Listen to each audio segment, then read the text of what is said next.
Okay, trade recap for last night. Took a loss. Win streak gone. Wasn't a very long win streak, so it doesn't really matter. But um, this was the loss. So I was very confident with this. This was no FOMO. I didn't miss out. Didn't do anything wrong. This is just part of the stats. All right. So the thing was, I knew it was still going to be bullish. Like we were still bullish. It's just we were a bit diverged on the pairs, and I'm pretty sure ES need to fill a bit more. Show you guys. Where is it? My heart, I know. Yeah, I got in like long like here, and ES hadn't had its tap yet, kind of. So technically, I should have seen whatever time frame had one fair value gap on ES. I should have waited for that to hit. And then yesterday, after the loss, I was streaming it to everyone, and then I pointed out this entry here with this retap, and I actually pointed out this move away. So this move away, and then tap, boom. That I would have traded that for sure, And 1-to-1, bang. 1000% would have traded that. That is fire. We've had the manipulation, all that. Anyways, I wasn't going to take a re-entry and risk losing twice. It's a shame, but let me run you guys through it. So coming into session, I was very bullish coming into session. Not very bullish, I was bullish. And it was actually a hard bias to pick. I'll run you guys through it.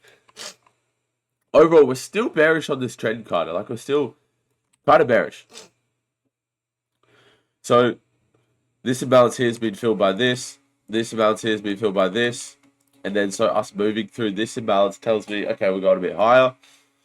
Upon open, as I said, if we take out Asian lows, we'll go lower to get these imbalances and then probably come higher. But we'd already had taps here, and ES didn't have much imbalance below, so I was pretty confident we're going to go higher. And then when we did go higher, I was like, okay, cool. Now it's time to take a trade. And, yeah, as you can see, I took my trade at midnight, like here. And you can see we were bullish the whole time. It's just slightly mistimed it, which is really gay. Because we had all the imbalance here fulfilled. This imbalance didn't get fulfilled, which I was a bit cuckoo about. But then what we get is technically one entry here with this move. And then this is the second entry here where it taps and booms. And there was no second gap, so I was good with this entry. But on ES, I think there might have been. In my heart, I know. Yeah, here. So, yeah, so I got in like just here, just a bit early. Like the move and everything was right. It's because this move I counted as tapping into a gap, and it actually didn't. Like it didn't tap a gap. It didn't actually fill anything. So technically, it's not actually my first entry. Actually, seeing it now, okay, that makes sense.